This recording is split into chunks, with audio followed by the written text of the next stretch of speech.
ഇനിയും ഇവിടെ ഇരിക്കുന്ന വിവാഹിതരായോട് സംസാരിക്കാൻ ഞാൻ ആഗ്രഹിക്കുന്നു. ഒന്നാമത് ഓർത്തിരിക്കേണ്ടത്,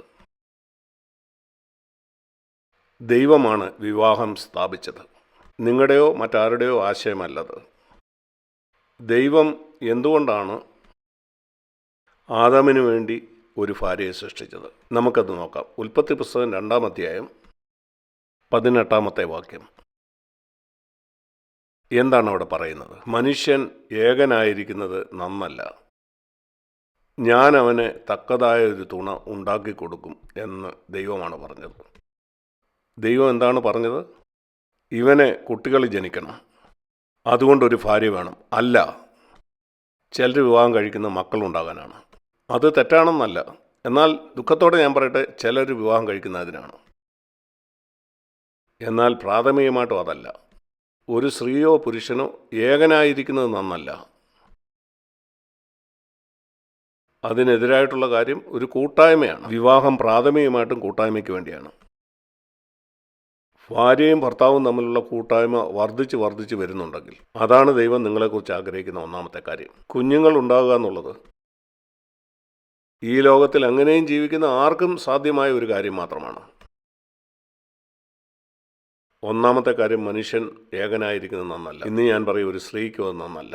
അവിടെ നമ്മൾ വായിക്കുന്ന മറ്റൊരു കാര്യം, അവന് തക്ക ഒരു തുണയെ ഞാൻ കൊടുക്കും. അതിനർത്ഥം നിങ്ങളെപ്പോലെ തന്നെ ചിന്തിക്കുന്ന, ജീവിതത്തെക്കുറിച്ചുള്ള കാഴ്ചപ്പാട് അങ്ങനെ തന്നെയുള്ള, ഒരേ മൂല്യബോധമുള്ള, അങ്ങനെ നിനക്ക് യോജിക്കുന്നത്. അതുകൊണ്ട് ദൈവം ആഗ്രഹിക്കുന്ന ആത്മീകമായിട്ട് നിന്റെ അതേ ലക്ഷ്യമുള്ള ഒരാളെ. അതുപോലെ നമുക്ക് മക്കൾ ഉണ്ടാകണമെന്നുള്ളത്, അതും ദൈവത്തിൻ്റെ താല്പര്യത്തിൽപ്പെടുന്നത് തന്നെയാണ്. വേദപുസ്തകത്തിൻ്റെ ആദ്യ അധ്യായത്തിൽ അതേപ്പറ്റിയും പറയുന്നുണ്ട്. ഉൽപ്പത്തി പുസ്തകം 1-ാം അധ്യായത്തിൽ 28-ാം വാക്യത്തിൽ, ഉൽപ്പത്തി 1-ാം അധ്യായം 28-ാം വാക്യം. ദൈവം അവരെ അനുഗ്രഹിച്ചു. എന്നിട്ട് ദൈവം അവരോട് പറഞ്ഞു, ഭാര്യയോടും ഭർത്താവിനോടും, നിങ്ങൾ സന്താന പുഷ്ടിയുള്ളവരായി പെരുകി. അവിടെ അവർക്ക് മക്കളുണ്ടാകണമെന്നാണ് പറയുന്നത്. അവർക്ക് മക്കളുണ്ടാകണമെന്ന് അവൻ ആഗ്രഹിച്ചു. വിവാഹത്തിൻ്റെ 2-ാം ഉദ്ദേശമാണ്, ഒന്നാമത്തേതല്ല. അവരേകരായിരിക്കുന്നത് നന്നല്ല എന്ന് പറഞ്ഞതിന് ശേഷം സന്താന പുഷ്ടിയുള്ളവരായി പെരുകി വരാൻ പറഞ്ഞു. അവർക്ക് മക്കളുണ്ടാകണം, അതാണ് 2-ാമത്തെ കാര്യം. അതുകൊണ്ട് വിവാഹബന്ധത്തിൽ ലൈംഗികമായ പ്രക്രിയ ദൈവം തന്നെയാണ് സ്ഥാപിച്ചതെന്ന് നാം അറിയണം. അതുകൊണ്ട് സ്ത്രീയും പുരുഷനും തമ്മിൽ ആകർഷിക്കപ്പെട്ട് ഒരുമിച്ച് കൂടിച്ചേരുന്നു. ഒരു സ്ത്രീക്കോ പുരുഷനോ തമ്മിൽ ആകർഷണം ഉണ്ടാകുകയും അവർ തമ്മിൽ വിവാഹം കഴിക്കുന്ന ഒരു സാധാരണമായ കാര്യമാണ്. എന്നാൽ ഒരേ ലിംഗത്തിലുള്ള 2 ആളുകൾ ഒരുമിച്ച് ആകർഷിക്കപ്പെടുന്നത് അസ്വാഭാവികമായ കാര്യവുമാണ്. എന്നാൽ ഇതുപോലെ വിചിത്ര സ്വഭാവങ്ങളുള്ള ഒരു ലോകത്തിലുണ്ട്. എന്നാൽ വിവാഹം അതെപ്പോഴും ഒരു സ്ത്രീയും ഒരു പുരുഷനും തമ്മിലായിരിക്കണം. ഒരു പെൺകുട്ടിക്കോ ആൺകുട്ടിക്കോ 14-15 വയസ്സാകുമ്പം ഇപ്രകാരം ഒരു ആകർഷണം ഉണ്ടാകുന്നത് സ്വാഭാവികമായ ഒരു കാര്യമാണ്. ഇതൊരു സാധാരണ കാര്യമാണെന്ന് നമ്മൾ നമ്മുടെ മക്കളെ പഠിപ്പിക്കണം. എന്നാൽ അത് അവരുടെ നിയന്ത്രണത്തിലായിരിക്കണം. അത് നിൻ്റെ നിയന്ത്രണത്തിലായിരിക്കണം. കാരണം നീ വിവാഹം കഴിക്കാൻ പോകുന്ന 5-10 കൊല്ലം കഴിഞ്ഞിട്ടായിരിക്കാം. വിവാഹിതനാകുന്നത് വരെ നീ അതിനെ നിയന്ത്രിക്കണം.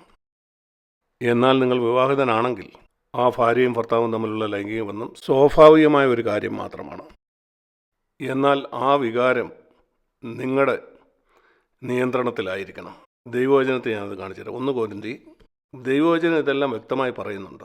എല്ലാ കാര്യങ്ങളെപ്പറ്റിയും, എങ്ങനെ ഭാര്യ ഭർത്താക്കന്മാർ തമ്മിൽ സ്നേഹിക്കണം, മക്കളുണ്ടാകുന്നതിനെ പറ്റി, അതുപോലെ ലൈംഗിക ബന്ധത്തെപ്പറ്റി. 1 കൊരിന്തി 7-ാം അധ്യായത്തിൽ ലൈംഗിക ബന്ധത്തെപ്പറ്റി പറയുന്നത് ഞാൻ നിങ്ങളെ കാണിച്ചുതരാം. കാരണം വളരെ കുറച്ച് ആളുകളെ അതേപ്പറ്റി സംസാരിക്കാറുള്ളൂ. 1 കൊരിന്തി 7-ൽ ഇപ്രകാരമാണ് പറയുന്നത്.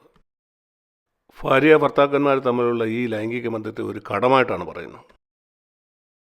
ഭർത്താവ് തൻ്റെ ഭാര്യയോട് താൻ കടപ്പെട്ടിരിക്കുന്നതാണ് ചെയ്യുന്നത്. അതുപോലെ ഭാര്യയും തൻ്റെ ഭർത്താവിന് താൻ കടപ്പെട്ടിരിക്കുന്നതാണ് ചെയ്യുന്നത്. ഭാര്യയുടെ ശരീരത്തിന്മേൽ അവൾക്കല്ല, ഭർത്താവിന് അത്ര അധികാരമുള്ളത്.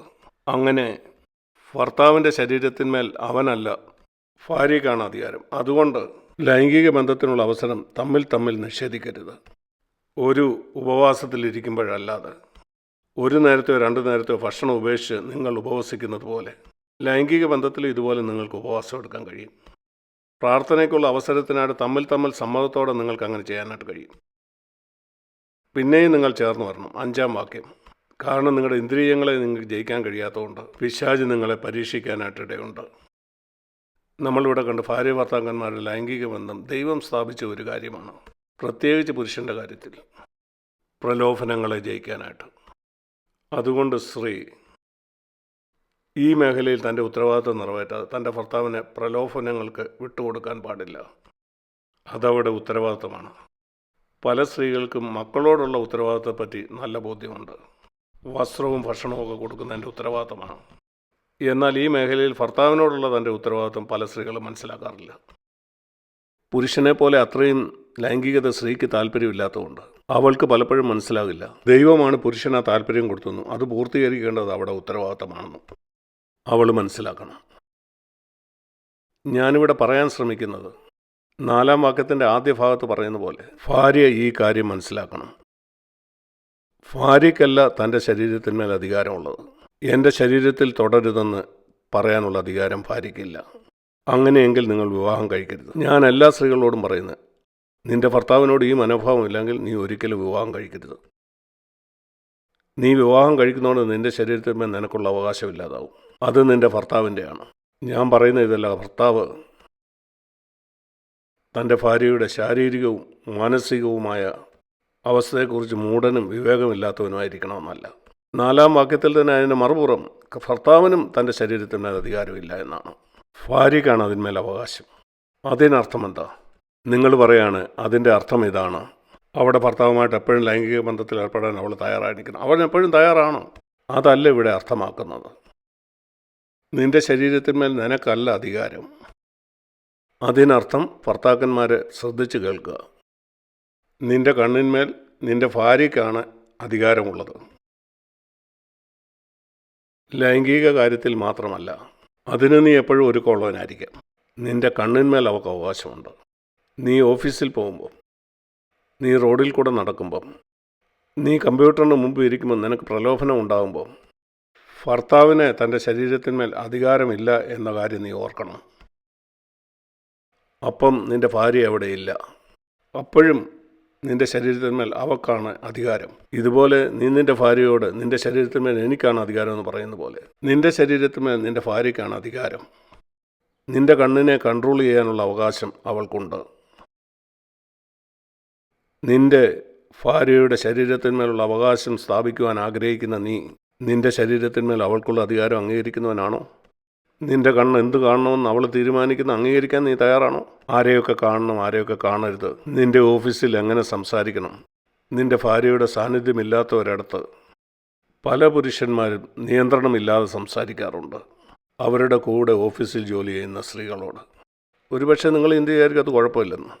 നിങ്ങളോട് തന്നെ ചോദിക്കുക, നിൻ്റെ ഭാര്യ ആ സമയത്ത് ആ ഇടത്തേക്ക് വന്നാൽ നിങ്ങൾ അങ്ങനെ സംസാരിക്കുന്നത് തുടരുമോ, അതോ അങ്ങനെ സംസാരിക്കുന്നത് അവസാനിപ്പിക്കുമോ? എങ്കിൽ നിങ്ങൾ സംസാരിച്ച തെറ്റായിരുന്നു. ലൈംഗിക വിഷയത്തിൽ തങ്ങളുടെ ഭാര്യയോട് അവിശ്വസ്തരാകാത്ത അനേക പുരുഷന്മാരും മറ്റ് സ്ത്രീകളോട് സംസാരിക്കുന്ന കാര്യത്തിൽ വിശ്വസ്തരല്ല. അവർക്ക് വിശ്വസ്തതയില്ല. അവരുടെ ഭാര്യയുടെ സാന്നിധ്യത്തിൽ അവരങ്ങനെ സംസാരിക്കത്തില്ല. അവരുടെ ചിരി അങ്ങനെ ആയിരിക്കുകയില്ല. അവരുടെ ഭാര്യ അവിടെ ഇല്ലാത്തതുകൊണ്ട് അവൻ്റെ ശരീരത്തിന്മേൽ അവനാണ് അധികാരമെന്ന് ചിന്തിക്കുന്നു. അതുകൊണ്ട് പുരുഷന്മാരെ, നിങ്ങളുടെ ഭാര്യയുടെ ശരീരത്തിന്മേൽ നിങ്ങൾക്കാണ് അവകാശമെന്ന് നിങ്ങൾ ചിന്തിക്കുന്നത് പോലെ നിങ്ങളുടെ ശരീരത്തിൻ്റെ അവകാശം നിങ്ങളുടെ ഭാര്യയ്ക്കാണെന്ന് നിങ്ങൾ മറക്കരുത്. വിശുദ്ധനായ ദൈവം നീ ചെയ്യുന്നതെല്ലാം കാണുന്നുണ്ട്. നിൻ്റെ ഭാര്യ കാണാത്തപ്പം നീ അവളോട് അവിശ്വസ്തനായിരിക്കുന്നെങ്കിൽ നിങ്ങളൊരു ക്രിസ്ത്യാനിയാണോ എന്നുള്ള കാര്യത്തിൽ പോലും എനിക്ക് സംശയമുണ്ട്. എൻ്റെ പ്രിയ സഹോദരൻ, ഞാൻ നിന്നോട് പറയട്ടെ, നീ വീണ്ടും ജനിക്കേണ്ട ആവശ്യമുണ്ട്. അതാണ് വേണ്ടത്.